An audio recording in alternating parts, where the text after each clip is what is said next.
Tingnan natin yung additional message pa guys. Bunot lang tayo ng isa dito. Ayan no, prosperity. Grabe naman. So, i-mind nyo na yan guys. Sabi ko nga sa inyo, mga kapiksi, no, makakapirma kayo ng mga malalaking kliyente. No? Makakuha kayo ng mga malalaking kliyente and ito yung magdadala ng prosperity. Magandang kitaan, malaking kitaan sa inyo guys. So, makakabingwit talaga kayo guys ng malalaking isda ngayong season na to. So be open to receive, no? The universe is pouring its abundance out to you. Be open to receiving. So maging handa kayo guys.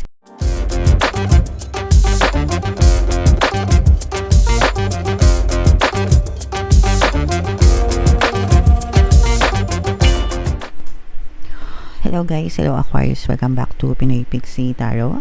Ang pamagat ng episode natin is mid-month kapalaran para ngayong February 16 to 28 para sa Aquarius, Sun, Moon, Rising Sign, and Venus. By the way guys, pasensya na kayo sa boses natin, medyo malaki kasi nagkaroon tayo ng sore throat, no? Pero medyo baka matakot kasi kayo guys. So ito yung mga mensahe sa inyo or yung mga paparating sa inyo, pwede nyo ma-experience guys ngayong February 16 to 28.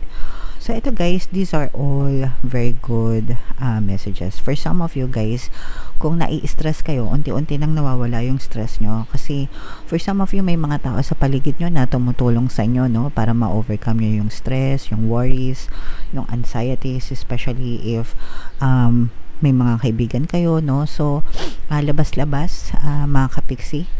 Sometimes nakakatulong yan para maibsan yung mga nararamdaman nyo. You have to connect with other people. Kung hindi naman kayo makakalabas, at least look for somebody na pwede nyo makausap guys, no? And kung wala naman sa mga friends nyo, kasi sometimes may mga friends tayo na hindi makakonect, no, sa mga problema natin, maghanap kayo ng mga community sa social media na parehas ng pinagdadaanan nyo and try to talk to them para mailabas nyo yung mga nararamdaman nyo. And sometimes you will find more people sa social media na mas nakaka-relate dun sa sitwasyon nyo. So minsan kasi pwedeng magtampo pa tayo sa mga kaibigan natin, sabihin natin na hindi nila tayo naiintindihan.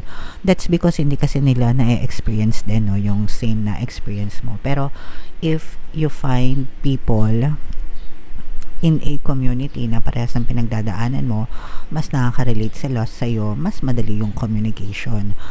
Kaya very helpful yung pag-join ng mga community, mga kapiksi. Okay? So, yeah, you just have to find the right people na pwede nyong masabihan ng sama ng loob nyo and listen to your emotions, guys, no? So, your emotions will tell you kung okay ka ba or hindi, di ba? Kasi kung maganda yung nararamdaman nyo, ibig sabihin maganda din yung iniisip nyo kasi maganda yung nangyayari sa inyo. Pero kung negative yung nararamdaman nyo, ibig sabihin negative din yung iniisip nyo, probably mga problema, kaya negative yung nangyayari sa inyo. So kapag positive, syempre okay lang yan, tuloy lang natin yan. Pero kapag nasa negative na yung nararamdaman nyo guys, no, medyo detached na kayo doon and do anything that you can para makalimutan nyo yung mga problema nyo. I-divert nyo yung attention nyo sa ibang bagay, mga kapiksi. Otherwise, lalo lang kayo magsasuffer kapag nag-spiral pa kayo sa more negative thoughts. Okay? Alright, so yun yung mga mensahe sa inyo, Aquarius. Tingnan natin yung ganap sa inyo guys ngayong February 16 to 28. Shuffle natin to, mga kapiksi. Habang sinashuffle ko to, panoorin nyo muna yung video natin regarding sa ating paano mag-manifest ng abundance video course. Kapiksi, sawa ka na ba sa mga struggles at hirap sa buhay mo? Masipag ka ba at masikap sa buhay ngunit hindi ka pa rin umaasenso? Ilang beses ka na bang nag-attempt mag-negosyo at mag-invest pero palagi ka pa rin nalulugi? Sa pagkakataon na ito ay maaaring may subconscious beliefs ka na nagiging balakid sa iyong pag-unlad at pagyaman. Introducing, paano mag-manifest ng abundance video course. Dito ay matututunan mong ma-overcome ang mga balakid mo para tuluyan ka ng umunlad, umasenso, sumagana, maging matagumpay, successful at maswerte sa iyong kabuhayan, pera, trabaho, negosyo sa lapi at kaperahan ng bonggang-bongga. Dali, mag-send na ng email sa pinoypixie@gmail.com at simulan na ang iyong pagyaman ngayon. Alright, so sa lahat ng gusto mag-avail ng course guys, naka-flash sa screen nyo. Una, meron tayong paano mag-manifest ng abundance video course para sa inyong kabuhayan, pera, trabaho, negosyo sa lapi. Meron din tayong paano mawala ang third party at magkaroon ng harmonious na relationship. And meron din tayong email coaching, manifest your desires using the law of attraction. So if interesado kayo dyan mga kapiksi, mag-send lang kayo ng email sa pinaypixitaro@gmail.com. So, eto guys, no, napakaganda ng energy nyo. Aquarius kayo ay represent ng Queen of Swords. Meron ditong presence ng fire sign, Aries, Leo, Sagittarius, at saka water sign, Cancer, Pisces, Scorpio. So, for some of you, you may be dealing with other people na may ganyang sign sa kanilang element, or baka may gantong element kayo sa inyong natal chart. So, nakikita natin na for some of you guys, no, talagang binabaon nyo na sa limot, mga kapiksi, yung mga you're trying to move on, and binabaon nyo na sa limot yung mga negative na nangyayari sa buhay nyo. Kaya nga kayo nababawasan ng stress, mga kapiksi, no? Kung hindi pa kayo tuluyang nakaka-move on, mga kapiksi, sa mga stress nyo, sa mga worries nyo, meron tayong subliminal dito sa ating channel guys, yung meditation pala, sorry. Meditation, Tagalog guided meditation, pampawala ng stress and anxiety. So, nandyan lang yan sa homepage natin guys. Punta lang kayo, hanapin nyo sa homepage, scroll lang kayo bandang baba. May kita nyo yung playlist doon. Makatulong yun sa inyo guys para talaga unti-unti mabawasan yung stress nyo. And yung iba sa inyo guys, talaga nakikita natin na binabaon nyo na sa limot yung mga negative na nangyari sa inyo. Kaya talagang gumagaan na yung inyong pakiramdam, and you're starting to be happy again, and you're starting to find your purpose again, mga kapiksi, no? Nagliliwanag na yung mga isip nyo guys, and parang mas nagiging strong na kayo dun sa buhay nyo ngayon, no?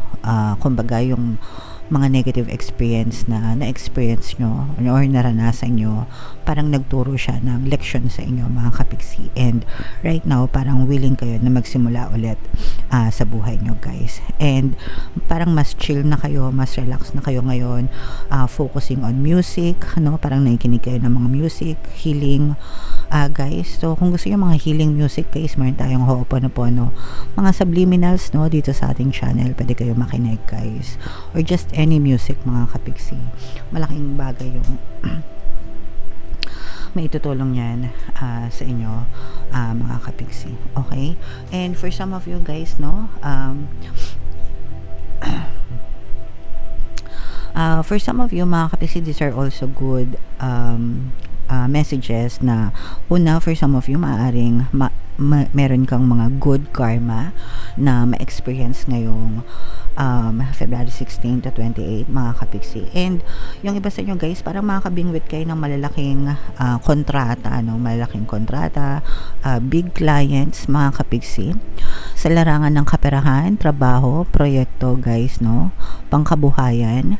So, kapag nagfo-focus kayo, or kapag fino-focus nyo attention nyo doon sa mga desires nyo, it will definitely happen. So, kung meron kayong mga nilalakad ng mga kontrata, let's say for example, project-based ka, tapos naghahanap ka ng mga kliyente, or online ka, tawag dito, yung mga freelancers, ganyan, tapos naghahanap kayo ng mga clients to work with you.